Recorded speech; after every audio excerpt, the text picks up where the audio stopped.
민물에서 자라는 김이 있다. 소식을 듣고 찾아간 곳은 삼척 민물김 연구센터. 안녕하세요. 와, 선생님 근데 여기 산속에 이런 건물이 있네요. 예. 이곳은 국내에서 유일하게 민물김이 자라고 있는 소한계곡입니다. 민물김이요? 예, 민물김이 자라고 있습니다. 저희가 그냥 평소에 먹는 그런 김은 바다에서 나는 거잖아요. 예, 그렇죠. 근데 민물에서 나는 김이라고 하죠. 예, 민물에서 김이 자라고 있습니다. 2012년 10월 달에 생태경관 보존지역으로 지정을 하게 됐는데요. 그 이유가 이제 민물김이 국내에서 유일하게 여기서 자생한다는 사실을 알게 되면서부터 저희가 관리를 하게 됐습니다. 생장 조건이 까다로운 민물김은 석회 성분이 풍부한 이곳 소한 계곡에서만 자생하는데요. 계곡에서도 햇빛이 잘 들고 유속이 빠른 약 1km 구간에서만 자랍니다. 이 민물김을 관찰할 수 있는 생태 탐방로가 지난 7월 시민들에게 개방됐습니다. 때묻지 않은 자연 그대로를 즐기며 가볍게 산책하기에 좋은데요. 여기 뭐 봄, 여름에 이런 날 오면 더 좋겠는데요? 그럼요. 여기 뭐 봄, 여름, 가을 다 좋습니다. 여기. 계절적으로 또 야생화도 많고 네. 또 뭐 수량이나 경치가 워낙 좋아서 사람들이 많이 찾고 있습니다. 계곡을 따라 조금 걷다 보니 푸른 빛의 민물김이 눈에 띕니다. 언뜻 보면 이끼와 비슷한데요. 어떤 게 김이에요? 요게 이제 민물김입니다. 아, 요게 민물김. 예. 네. 그 민물김은 이제 녹조류라서 녹색을 띠고 있습니다. 아. 근데 요거는 이제 크라도포라 그래가지고 이끼류예요. 근데 이제 색깔이 같은 녹색이잖아요. 네네. 그래서 이제 가까이서 보면 구분이 되는데 좀 멀리서 보면 좀 구분이 안 되긴 하죠. 이거는 지금 먹어봐도 되는 거예요? 그렇죠. 좀만 먹어봐서 모르겠네. 이거 다 먹어봐도 돼요? 건조했을 때 하고 지금 네. 바로 먹었을 때하고 또 맛이 달라요. 아까 이제 건조했을 때 한번 네. 시음을 해보실 텐데 우선 네. 한번. 1급수 청정한 물에서 자라는 민물김은 오래전부터 이곳 주민들이 즐겨 먹던 식재료입니다. 어렸을 때부터 사셨다고 하니까 예. 여기 민물김이 있었던 거를 원래 아셨겠네요. 그럼요. 옛날엔 저까지 있었는데 내려왔는데 김이. 그런데 옛날에 이거 갖다 그냥 다 따서 먹고 이랬지요. 지금은 이제 계속 못하라 그러니까 안 하는 거지. 네. 옛날엔 다 그거 따먹고 뭐 여름 되면 뭐 다 이게 그냥 반찬이었었지 뭐 시골에서 옛날에 이걸로. 저도 처음에 시집 오느니 뭐 결혼해가지고 시어머니가 그렇게 떠더니 신기했죠. 뭐 바다에만 김이 나는 줄 알았는데 이거 와서 그 뭐 동네 옛날에는 오염이 안 돼서 그런지 몰라도 참 많이 난 것 같아요. 지금보다는. 그래 다 집집마다 다 나와서 시간 나는 대로 와서 떠다가지고 뭐 구워도 잡숫고 뭐 아니면 국도 해 잡숫고. 1980년대만 해도 연간 15만 장을 생산했던 민물김. 지금은 개체수 감소로 연구 목적으로만 채취가 가능한데요. 현재 민물김 연구센터에서는 민물김 생태와 특성은 물론 대량 증식에 관한 연구를 이어오고 있습니다.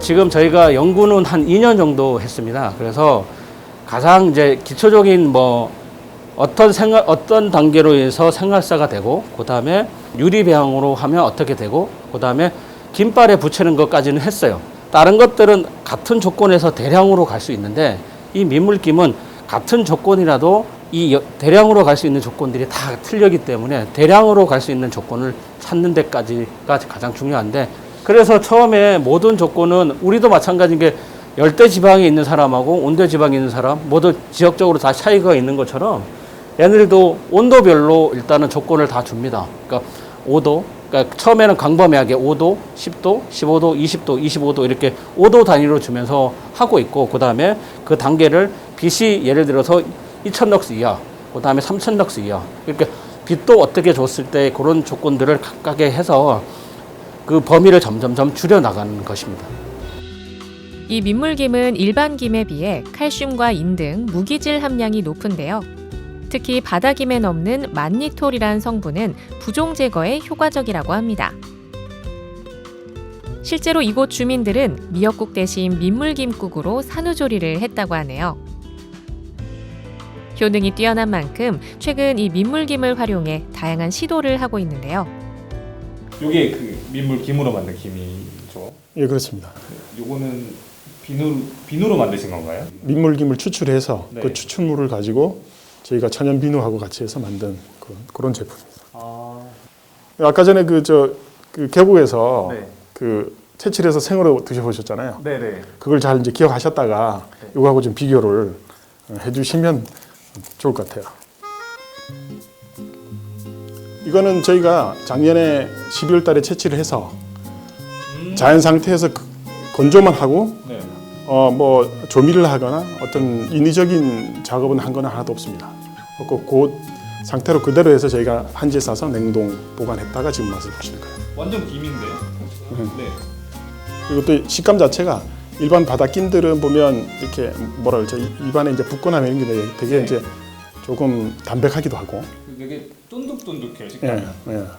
앞으로 좀 이제 계획이 있다면 어떤 계획이 있어요? 지금 현재 이제 그 삼척 민물김은 이제 출발을 한 지가 한 3년 정도 됐습니다. 그러니까 사실 뭐 일반인들이 많이 모르시고 또 민물김의 효능이나 이런 부분도 모를 뿐 아니라 저희도 그런 부분에 대해서 이제 연구를 하고 있는 입장이라서 우선 저희가 이제 증식 연구를 계속적으로 해서 이 부분이 어느 정도 이제 성과를 낸다 그러면 저희가 이제 민물김을 그 김 자체로 소비자에게 공급하는 방법과 또 민물김을 추출해냅니다. 그래서 이제 그 민물김 추출물을 가지고 상품화하는 전략 이런 이제 두 가지 전략으로 갈 겁니다. 그래서 이제 상품화 전략이 하기 위해서는 뭐 저희가 나름대로 여러 가지 이제 연구를 계속 병행하겠지만 그렇게 된다면 아마 민물김도 일반인들이 드시기도 하면서 또 생활 속에서 충분히 또 민물김을 접할 수 있는 그런 기회가 머지않아 오지 않을까. 맛과 효능이 뛰어나 조선시대 임금에게 진상된 민물김. 하루빨리 대량 증식에 성공해 더 다양한 상품으로 만나볼 수 있길 바라고요. 무엇보다 자연이 준 이 귀한 선물을 보존하는 데 우리가 모두 힘써야겠습니다. 잘 보존하려면은 일단은 관광객이 오시든 누가 오시든 간에 자연을 훼손시키지 말고 잘 가꿔야지 보존이 되겠지요, 그죠? 그렇게 하면은 자연적 보존이 되죠. 일단은 물이 많이 내려가야 돼요. 물이 많이 내려가고 깨끗하면은 이건 일급수 깨끗하면은 보존이 되겠지요. 우리나라 사람은 누구나 할 것 없이 같이 이렇게 자연을 보호해야 된다는 그는 아주 누구나 강조하고 싶습니다.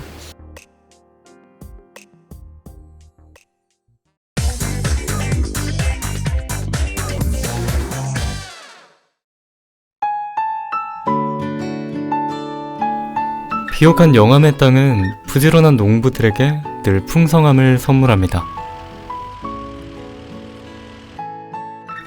건강한 땅의 기운과 기르는 사람의 정성이 더해져 세상 밖으로 나온 영암 고구마. 지금 그 이야기를 만나볼까 합니다.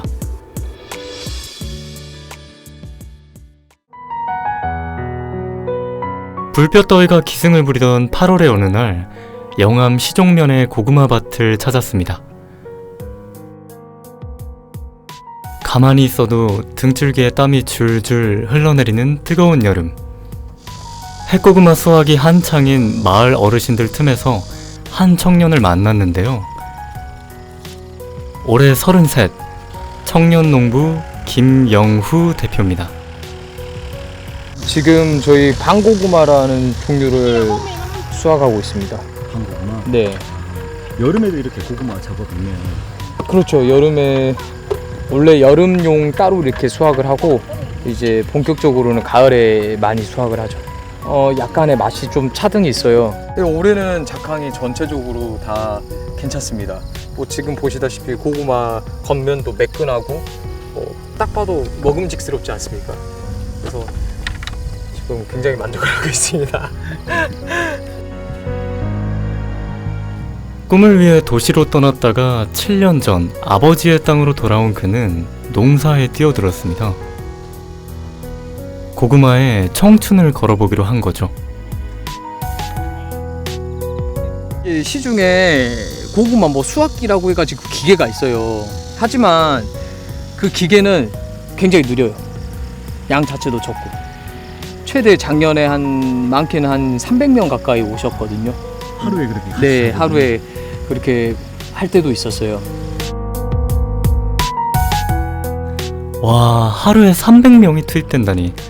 왠지 이 고구마 밭이 더 넓게 느껴지는 것 같습니다. 마음처럼 쉽지 않은 농사일이지만 고구마는 그에게도, 주민들에게도 고마운 존재인데요. 지역의 활기를 불어넣는 작물로 거듭나고 있으니까요.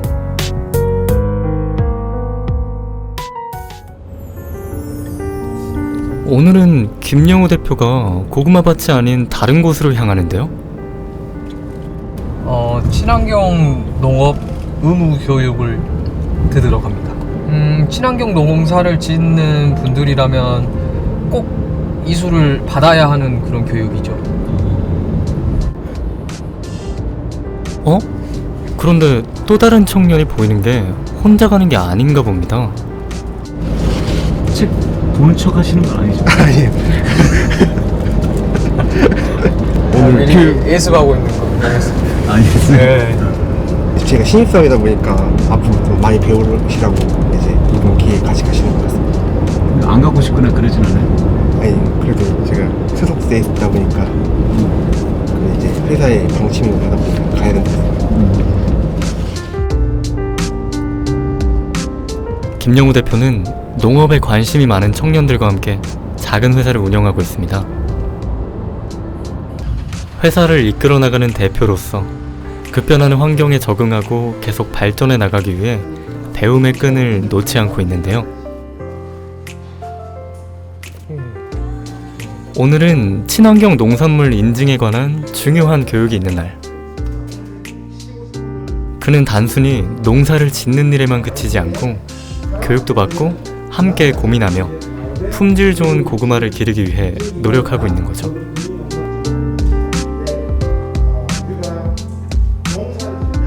오늘 교육은 친환경 인증 기준과 인증 사업자 준수 사항에 대한 교육입니다. 그래서 인증을 받을 때 인증 기준에 해당하는 내용들에 대해 설명을 해드리고, 인증을 받고 난 다음에 인증 기준을 준수해서 인증 농산물을 판매하실 때까지의 과정에 대한 설명을 해드릴 내용입니다. 네, 지금 필요한 내용이기도 하고요. 그다음에 법으로 꼭 정해져 있는 의무 사항이라서 인증 교육을 받지 않으면 인증 농산물을 생산 판매하실 수 없고 인증을 받으실 수가 없기 때문에 반드시 받으셔야 되는 내용입니다. 체계적인 교육을 통해 배운 다양한 지식과 정보를 현장에 접목시킨 열정들이 우수한 고구마가 생산되는 원동력이 되는 게 아닐까 싶습니다.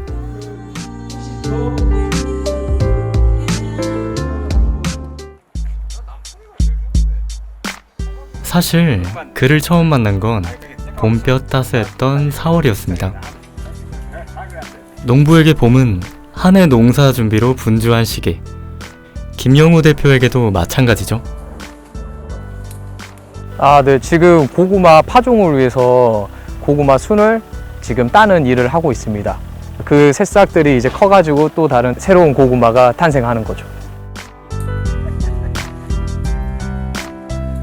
좋은 열매를 맺으려면 첫 단추부터 잘 끼워야 한다죠. 모종을 밭에 옮겨 심는 파종이 고구마 농사의 첫 단추인 셈이죠. 그리고 시간이 지나 고구마 싹이 고개를 내밀면 이렇게 사람 손으로 일일이 비닐을 뜯어줘야 하는데요. 작물은 농부의 발소리를 듣고 자란다는 말처럼 계속 신경 쓰고 챙겨야 하는 게 농사랍니다.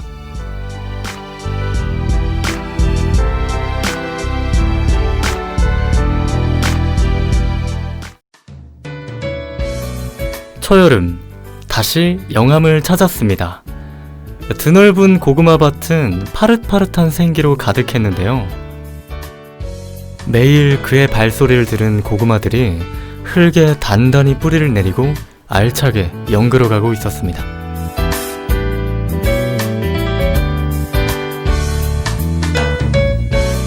그리고 영암 땅에 스며든 결실의 계절, 가을. 가을이 왔다는 건 고구마가 연그렀다는 뜻.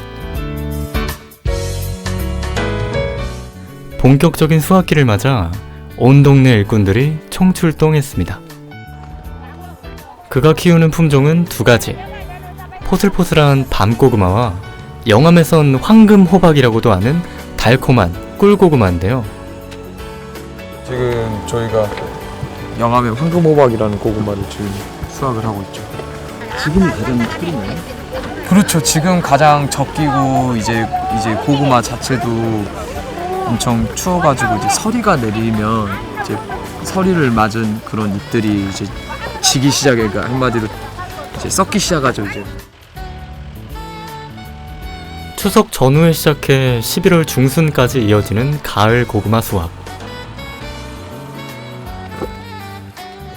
현재 그가 관리하는 고구마 밭의 면적은 놀라지 마세요. 무려 30만 평인데요. 이 계절 그의 하루는 고구마로 시작해 고구마로 끝난다 해도 과언이 아니랍니다. 저기도 이미 어제 저희가 수확을 다 했고 지금 여기까지 한 15,000평, 6,000평 정도 되는 걸로 제가 알고 있습니다. 그저 고생하며 농사 짓는 아버지를 도와드리고 싶었을 뿐인데 이 일이 직업이 될 줄은 상상도 하지 못했는데요. 부지런히 땀 흘린 만큼 보답을 안겨주는 고구마는 이제 그에게 꿈이자 희망입니다.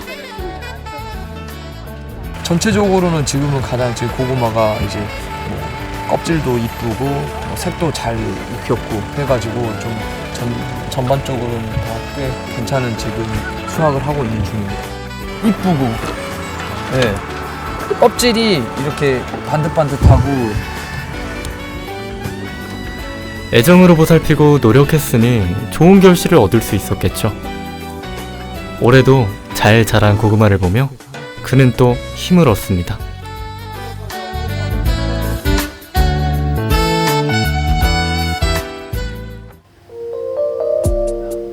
네, 여기는 김명우 대표의 가공 공장입니다.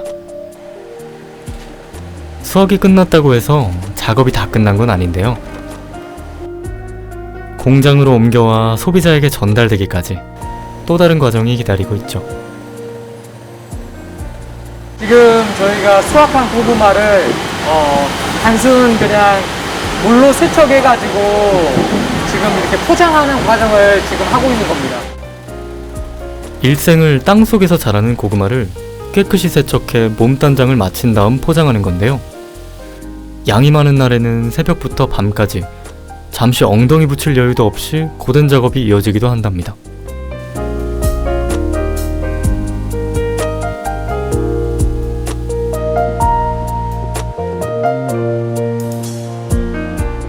하루에 한 12톤 정도? 네, 그 정도의 양을 지금 소화해내고 있죠.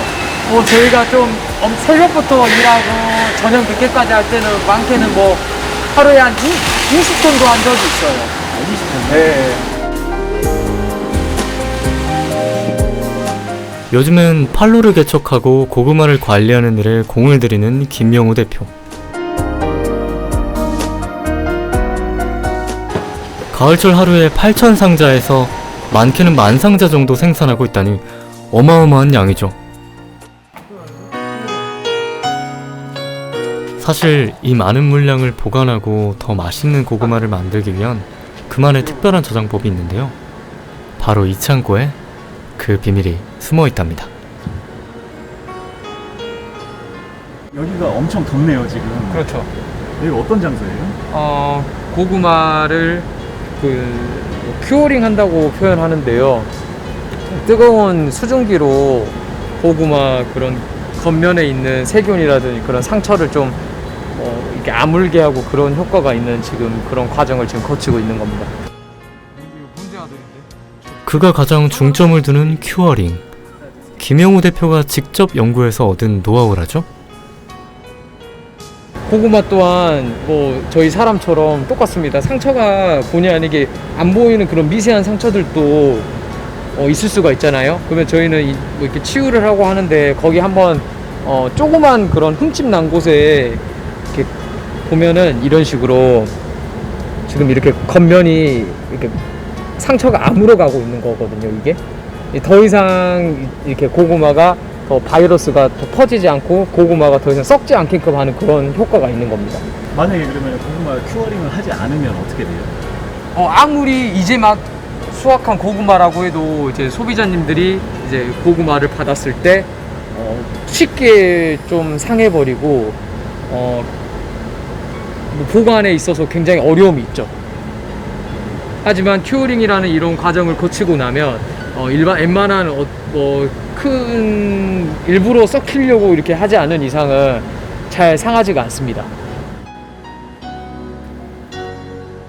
애써 키운 고구마를 가장 맛있는 상태로 소비자에게 전달하기 위한 그의 고민이 느껴지시나요?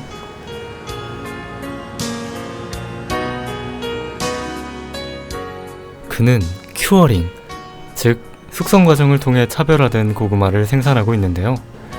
더 나은, 더 좋은 고구마를 만들기 위한 그의 노력은 현재 진행형입니다.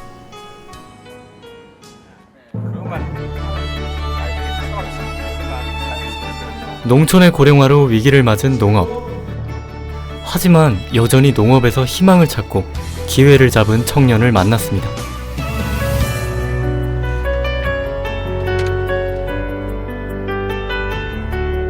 좋은 먹거리를 생산한다는 자부심으로 자신의 꿈을 향해 차근차근 걸어가고 있는 김영우 대표.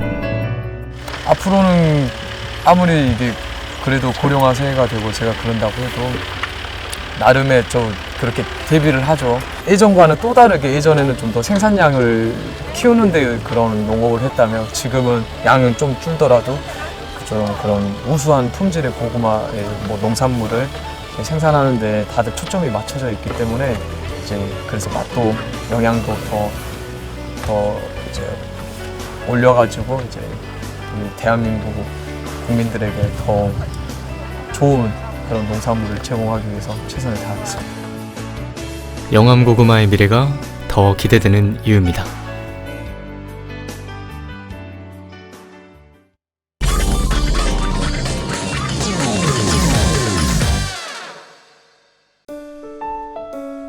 길어진 코로나19에 몸도 마음도 휴식이 간절한 요즘. 날씨도 좋고 자연이 있는 데가 좋죠. 온전히 우리들이 쉴 수 있는 그런 소박한 쉼터입니다. 이와 딱 맞는 여행을 즐길 수 있는 곳 바로 화순입니다. 단풍이 울긋불긋 물든 계절, 힐링의 고장 화순을 만나보시죠. 화순의 풍부한 살림은 코로나19 상황이 길어지면서 더 주목받고 있습니다. 아름다운 풍경과 때묻지 않은 자연은 가을 정취를 느끼기 딱인데요. 이맘때 가면 좋은 화순 힐링지를 추천합니다. 만연산과 수레바위산이 감싼 동구리 호수공원. 산과 물이 어우러져 장관이 펼쳐진 곳이죠. 여기는 사시사철 멋진 장소입니다. 봄에는 철쭉하고 벚꽃이 어우러져서 많은 손님들이 찾는 힐링하는 그런 장소가 되겠고요. 여름에는 휴양 공간하고 이 호수하고 어우러져서 더 멋진 공간이라고 할 수가 있고요. 가을은 물론 알록달록 오색 단풍들이 들어서 더 멋진 장소가 되고요. 겨울에는 하얀 눈이 오게 되면은 이 호수를 중심으로 해서 한 바퀴 이렇게 빙 두르셔도 굉장히 멋진 그런 장소가 될 것 같습니다. 만연제로 불리던 동구리 호수공원은 원래 농업용수 개발을 위한 저수지였습니다. 지난 2008년 이곳에 산림과 꽃길 등을 조성하면서 사람들이 즐겨 찾는 휴식 공간이 됐는데요. 가을이 물든 동구리 호수공원. 수변길을 따라 많은 이들이 이곳에서 추억을 만들고 있습니다. 강주 근교에서 가까워서 자주 오고요. 여기 공기도 맑고 근접하지 않고 사이적 거리에 둘 수도 있고 해서 좀 자주 오는 편입니다. 눈 크게 뜨시고. 오케이. 멸치. 좋습니다. 최고요. 대전에서 왔슈. 이렇게 나와 보니까 사람들도 많고 또 분위기도 좋고 그러네요. 밤에는 조명이 비쳐 또 다른 매력을 뽐내는데요. 형형색색 물든 단풍은 여행객들의 마음을 사로잡습니다. 가을에 오전에 오시면은요, 이 호수공원에서 물 한 개가 피어올라요. 바람이 안 불을 때는 이 단풍들이 이 호수공원에 얼어져 있는 것이죠, 그림자가. 그래서 굉장히 멋있다고 할 수가 있습니다. 여러분 꼭 들려주세요. 단풍 향도 느껴질 정도로 너무 좋아요. 가을이 깊어졌나 봐요. 무등산, 정심사, 원효사 코스만 있는 게 아니라 만연산 코스도 엄청나게 좋습니다, 여러분들.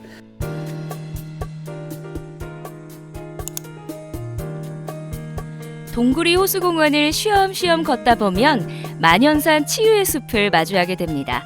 생활권 가까이에 자리 잡은 도시명 치유의 숲으로 2017년 7월 개장했는데요. 전남에서 최초로 치유의 숲으로 조성된 곳입니다. 건강지킴이 명소로 인기가 많은 곳이죠. 경치가 너무 아름다워요. 아무래도 뭐 답답한 기분이 확 힐링이 되는 거죠. 첫째는 막 경사가 많이 안 져서 좋고, 그렇다고 평평하지도 않고, 깊은 산이 아닌데도 깊은 산 같은 느낌. 언제 보아도 좋은 치유의 숲이지만 역시 가을에 올라야 참맛을 느낄 수 있습니다. 이곳에선 만연산의 맑은 공기와 피톤치드, 수려한 자연경관 등 산림자원을 활용해서 다양한 치유 프로그램도 운영하고 있습니다. 만연산 그 치유의 숲은 도시명 치유의 숲으로 접근성이 매우 용이하다는 점과 그 혼연림으로 이루어진 천연림이기 때문에 사계절 색다른 그 숲을 볼 수 있다는 점, 그리고 경사다가 굉장히 안만하기 때문에 남녀노소 모두가 다양한 숲길을 갈 수 있다는 점입니다. 오셔서 직접 그 장점들을 찾아보는 것도 또 하나의 기쁨이지 않을까 싶습니다. 수많은 고목들이 만들어낸 울창한 숲은 보는 것만으로도 몸과 마음이 청량해집니다. 무성한 나무 사이로 비치는 햇살도, 키 큰 나무 아래 놓인 벤치도 이곳에선 그림이 되고 휴식이 됩니다. 만연산 치유의 숲은 사계절 매일 색다른 그 숲을 만들어냅니다. 봄에는 또 파스텔 같은 그 경관을 볼 수가 있고요. 또 여름에는 음이온이 있는 계곡들, 그다음에 가을에는 여러 화렵수림과 침엽수림이 이렇게 어우러서 만들어지는 경관, 또 겨울에는 이 설경이 마치 나를 그 미지의 세계로 이끌어내는 그런 느낌들이 들어서 차별화된 그런 숲이지 않나 그런 생각이 듭니다. 만연산 숲에 들어서면 먼저 숨을 깊게 들이마시길 추천합니다. 상쾌한 숲의 향을 맡다 보면 몸과 마음이 개운해지는 걸 느낄 수 있기 때문이죠.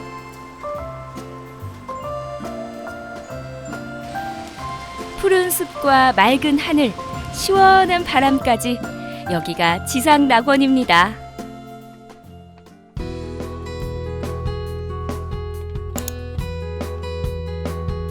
치유의 숲을 걷다 보면 오감 연결길에 닿습니다. 3.1km로 이어지는 오감 연결길은 눈을 피로를 풀어주는 아름다운 숲길, 그리고 지지배배하는 새들의 소리, 그리고 나의 마음을 편안하게 해주는 피톤치드와 음이온들, 그리고 나의 뺨을 스쳐가는 시원한 바람들, 이런 치유인자들이 많아서 오감을 자극받는 그런 그 오감 연결길이라고 보시면 됩니다. 그리고 이 오감 연결길은 좀 편안한 길이기 때문에 편안한 마음으로 천천히 걸으면서 숲도 보고, 새들도 한 번씩 바라보고, 풀도 한번 만져보고, 꽃도 이렇게 마주보고, 그런 시간들을 갖다 보면 아주 편안함을 느낄 수 있는 숲길이 되실 수 있을 것입니다. 치유의 숲에서 수만리 생태숲으로 이어지는 오감 연결길. 해발 668m 만연산 중턱을 가로지르는 울창한 숲길인데요. 최근 한국관광공사가 뽑은 가을 비대면 관광지에 선정되기도 했습니다.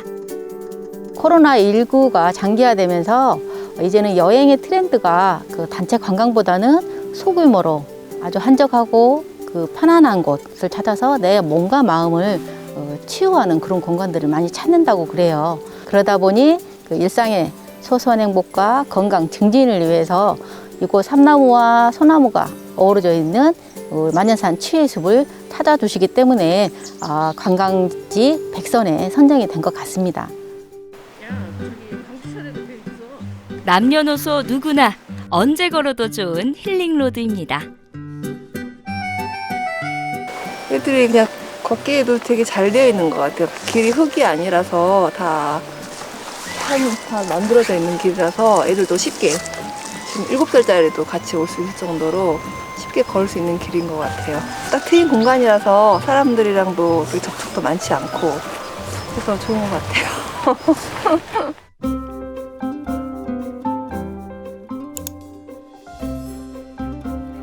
산자락을 곱게 물들인 단풍을 따라 화순의 알프스라고 불리는 수말리 생태숲에 닿았습니다.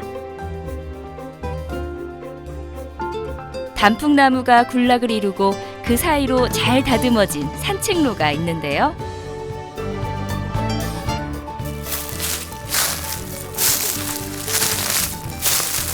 여기는 만년산 수말리 큰제라고 하는 장소이고요. 생태숲에 와 있습니다. 그래서 작년에 이제 이 친환경 디자인상을 받았어요, 전남도에서. 여기가 이제 굉장히 힐링하는 장소이기도 그렇고요.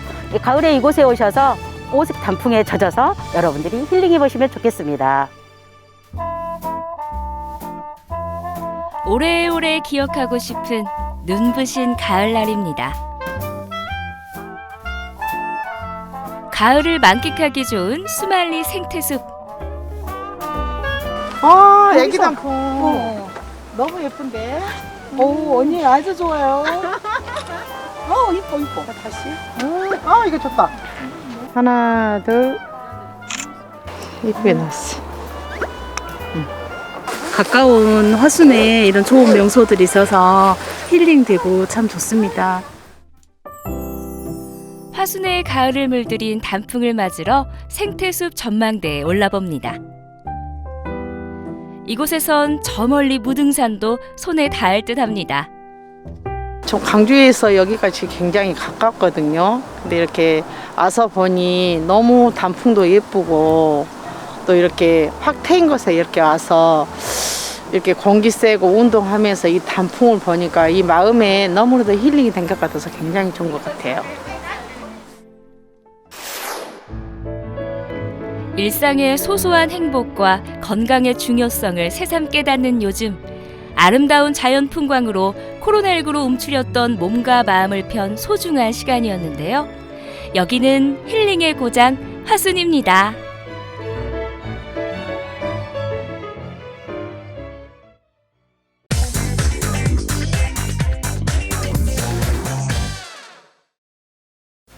날 따라와요, 날 따라와, 다 같이 날 따라와요. 여러분, 날 따라와요. 좋아요. 차가운 바람에 옷깃을 여미는 계절. 유구한 문화와 역사를 간직하고 있는 충남 홍성을 찾았습니다. 한적하고 고요한 풍경에 운치가 더해져 콧노래가 절로 나오는데요. 자연은 정말 언제나 옳은 것 같아요. 이 자연이 주는 편안한 분위기와 또 운치를 즐기다 보면 어느새 막 힐링이 되거든요. 그래서 오늘은 이 분위기 그대로 홍성의 아주 운치 넘치는 곳들 찾아가 보려고 하거든요. 오늘도 저만 따라오세요. 천년의 역사와 문화가 살아 숨쉬고 자연의 아름다움을 느낄 수 있는 홍성. 첫 번째로 향한 곳은 성산문 선생 유허지입니다. 제가 아주 역사적인 장소라고 해서 찾아왔는데요. 넓은 곳에 드문드문 뭐가 있는 것 같긴 한데 어떤 곳이에요? 네, 이곳은 성산문이 태어난 곳이에요. 근데 성산문 하면 한글을 세종대왕과 같이 창제한 분이시지요. 아니, 성산문 선생님이 훈민정음을 창조했다고요? 네, 무인 집안이었어요. 그런데 아버지 성승은 서찰을 잘 지었대요. 또 할아버지 또한 무인이었지만 성달생도 서찰을 잘 지어서 세종대왕을 모시고 추술리에까지 다녀갔다가 할아버지는 그곳에서 숨을 거두게 됐어요. 유허비는 선현의 자취가 남아있는 곳에 세운 추모비를 말합니다. 이 유허비에는 성산문 선생의 탄생과 사육신의 결의, 유허비가 세워진 과정 등이 기록돼 있는데요.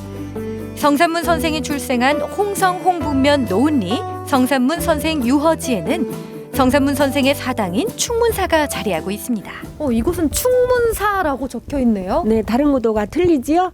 다른 곳은 현판이 전부 한문으로 되어 있고 오른쪽에서 왼쪽으로 가지요. 그런데 이분은 한글을 창제했기 때문에 왼쪽에서 오른쪽으로 갑니다.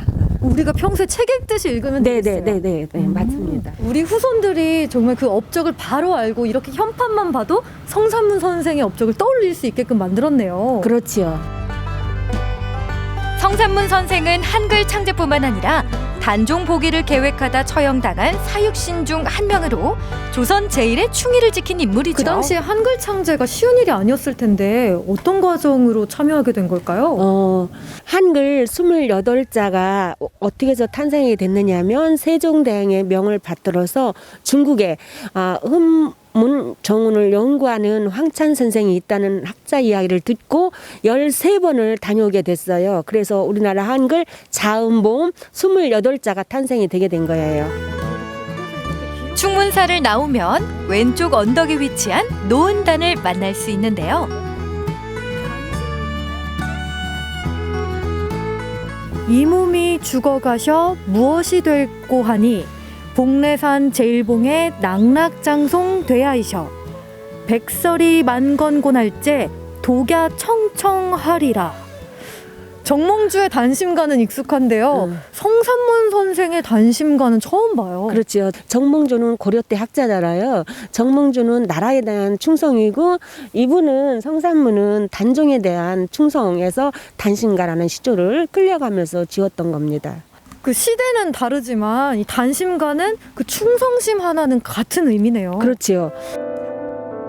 노은단은 대원군에 의해 서원이 철폐되자 성산문 선생과 사육신의 위패를 그 자리에 묻고 매년 제사를 지내는 곳입니다. 역시 그 성산문 선생의 유어지답게 여기에 모시고 있는 건가요? 아니에요. 여기는 선생님의 시체가 묻힌 곳은 노량진에 있어요. 근데 여기는 이제 신주가 묻힌 곳이에요. 그래서 왜 따로 묻혀 계신 거예요? 왜 따로 묻히게 됐느냐면 여기는 1672년도에 조선 현종 때 인왕산에서 신주가 발견이 됐어요. 아들과 형제들 모두 다 죽음을 당했는데 여자분들은 죽음을 당하지 않았어요. 그래서 효옥이라는 딸이 부모님 제사를 밤나무로 신주를 깎아서 제사를 지내다가 송시열 선생한테 이야기를 해서 성산문이 태어난 고향으로 모셔야 된다 해서 이곳에서 모시게 돼서 여기를 노은단이라고 부르게 됩니다. 이번엔 항일 의병의 넋이 서려 있는 홍주 의사총으로 향했는데요. 홍주 의사총은 1906년 5월 홍주성에서 의병과 일본군 사이에서 벌어진 전투에서 희생된 900의사의 위패를 봉안한 곳입니다.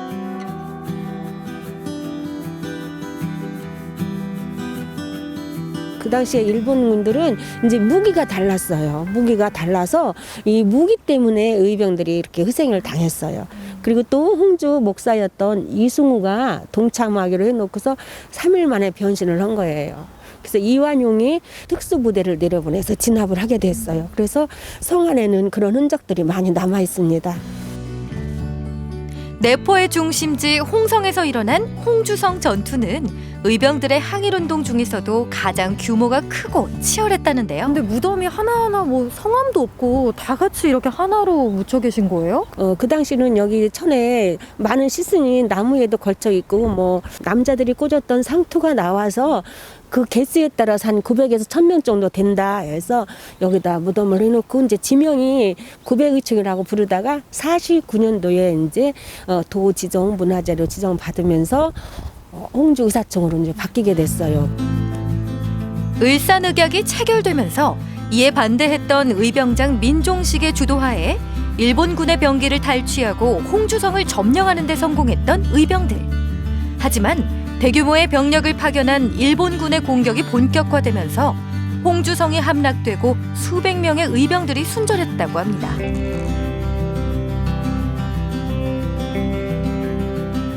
의지가 강했지만 사실 지금 생각해보면 얼마나 더 무섭기도 했을까요?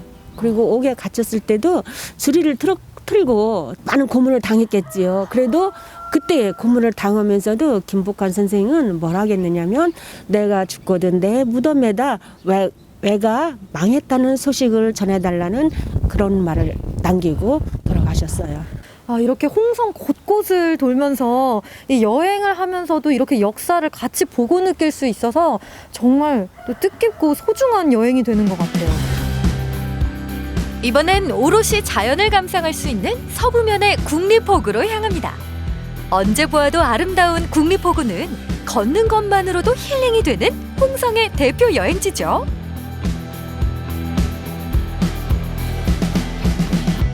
오, 끝도 안 보이는 천수만. 이렇게 아름다운 국립호구에 이야기가 있을 것 같은데요? 정말 아름답죠? 이 아름다운 국립호구에 대해서 척척박사 이박사가 알려줄게요. 홍성 제8경에 속하는 이 국립호구는 충남 홍성군 서부면 남당 항로에 있는 인근의 작고 아담한 마을에 있는 항구입니다. 이 항구 마을 지형이 활처럼 생겨서 붙은 이름이라고 하는데요. 국립호구는 얕은 수심과 간만의 차로 예로부터 연안업과 수산 양식장의 적지였는데요. 싱싱하고 저렴한 해산물은 물론이고요. 천수만과 간월도, 수평선 넘어 보이는 안면도가 어우러져서 아름다운 일몰과 낙조를 볼 수 있는 홍성 대표 낙조 맛집입니다. 아, 고마워요, 이 박사. 끝이 보이지 않는 넓고 아름다운 천수만에 답답했던 가슴이 뻥 뚫리는 것 같은데요. 천혜의 자연 속에서 여유를 만끽해 봅니다. 오늘 이렇게 홍성에서 이 천년의 역사와 아름다운 자연까지 모두 즐겨봤는데요. 조용하면서도 알찬 여행 즐기고 싶다면 여러분 홍성으로 오시길 추천합니다. 당장이라도 어딘가로 훌쩍 떠나고 싶은 요즘. 깊어가는 계절만큼이나 천년의 역사 향기가 가득한 충남 홍성에서 자연을 벗삼아 운치를 느껴보시는 것은 어떠세요?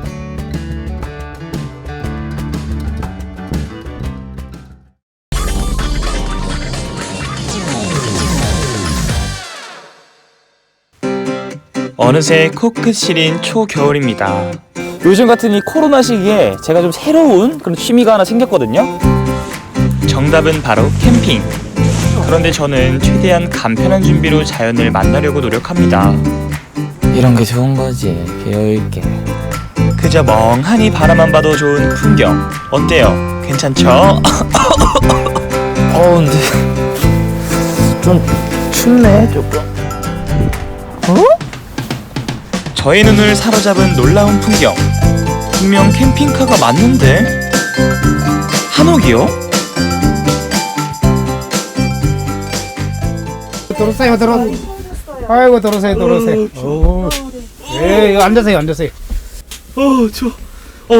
저 너무 추웠고 제가 호기롭게 이 캠핑을 좀 왔는데 너무 춥더라고요. 근데 이게 캠핑카인 것 같은데 좀 다르네요. 나무로 다 돼 있네요, 이게. 네, 이게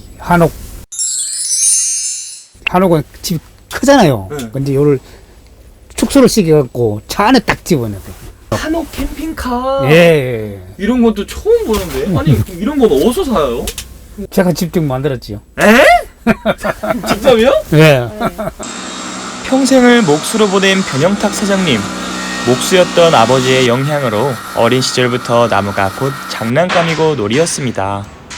8살, 9살 때 올 때 이제 현장이 집 대목이니까 네네. 집을 지면 가끔 놀러 가잖아요. 그때부터 이제 보기 시작한 거지.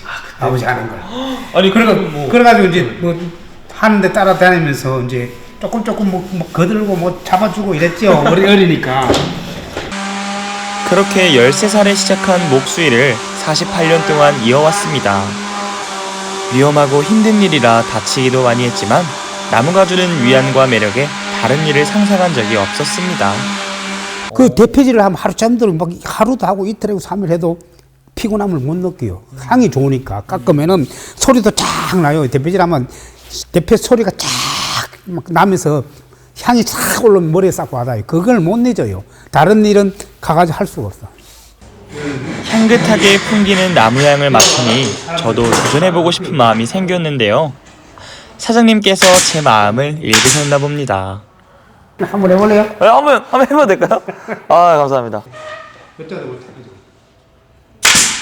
잠시 체험해봤지만 묘하게 끌리는 매력이 있더라고요. 목공은 이제 한마디로 말하면 내가 내 몸 피부차 같지요. 쉽게 말하면. 예. 내가 뭐 자나깨나 뭐 나무 만치는 쪽이. 그래서 다른 일을 이때 생각해 본 적이 없어요. 내가 살아오면서. 그런 변영탁 사장님에게 새로운 도전이 된 한옥 캠핑카. 하나하나 정성스럽게 깎고 맞춰가며 한옥을 캠핑카 안으로 옮겨 놓았습니다. 크기는 작지만 한옥이 가진 매력과 장점을 똑같이 지니고 있다는데요. 첫째는 건강. 요새 아파트는 이제 저거 필름 같은 걸 많이 사용하는 발암물질 많이 나온다 하잖아요. 네, 그렇죠. 새로 지으면 뭐 1년 이상 돼야지 들어가야지 안 나온다. 좀 안 나온다 하잖아요. 그걸 목재는 안 나와요. 없어요, 자체가. 두 번째는 우리나라의 고유의 전통을 가진 아름다움 있잖아요. 한옥만의. 그걸 이제 강조를 많이 했지요. 한옥의 멋에 더해 편리함까지 갖춘 한옥 캠핑카 구경 좀 해볼까요? 조리에 필요한 싱크대와 가스레인지는 물론 전자레인지와 냉장고, TV는 기본이고요. 따뜻한 물이 나오는 샤워실까지. 좁은 공간이지만 구석구석 없는 게 없습니다. 테이블을 접어넣으면 널따란 침대 완성! 한옥으로 지어졌지만 여느 캠핑카와 다름없더라고요. 처음에 겨울 들었을 때가 7년 전 크게 번창하던 목공소 사업의 부도와 함께 찾아온 시련의 시간. 변영탁 사장님 가족은 캠핑을 통해 서로를 보듬고 가족의 소중함을 더욱 절실히 느끼게 됐습니다. 돈 벌어서 다 그 취미로 자꾸 만들니까 그게 좀 싫었거든요. 근데 지금은 남들이 없는 이런 거 한옥 캠핑카를 갖고 다니니까 좋아요. 변영탁 사장님의 작업실인데요. 이곳엔 그동안 한옥 캠핑카를 만들고 개발해온 변영탁 사장님의 발자취가 그대로 남아 있습니다. 인테리어 목수 일을 하면서 그 숙소가 필요했어요. 현장에 여기 있다가 저기도 있고 여기도 있고 이렇게 하다 보니까 가는 데마다 숙소 여관을 얻어야 되고 뭐 숙소 때문에 되게 불편해서 이거 처음에는 작은 거 만들다가 점점 욕심이 생겨서 크게 만든 거예요. 그렇게 필요에 의해서 스스로 만들게 된 한옥 캠핑카. 실내에 들어서니 변영탁 사장님의 애정이 가득 느껴지는데요. 시간이 흘러 낡게 변한 겉모습과는 달리 내부는 나무색이 더욱 짙어지며 멋이 더해졌습니다. 그리고 별도 보여요. 여기 열면. 뚜껑도 열려요? 네, 열려요. 코로나 유행 이후 차박을 즐기는 사람들도 많아지고 캠핑의 인기는 더욱 높아지고 있는데요. 더불어 한옥 캠핑카에 관심을 갖는 사람들도 점점 많아지고 있습니다. 모든 것을 직접 만드는 변영탁 사장님. 사장님 안녕하세요. 네. 얼마나 됐나 좀 궁금해서. 거의 다 돼갑니다 이제. 네. 한옥 캠핑카에 대해 매력을 느끼고 주문한 의뢰인. 벌써부터 기대가 크시답니다.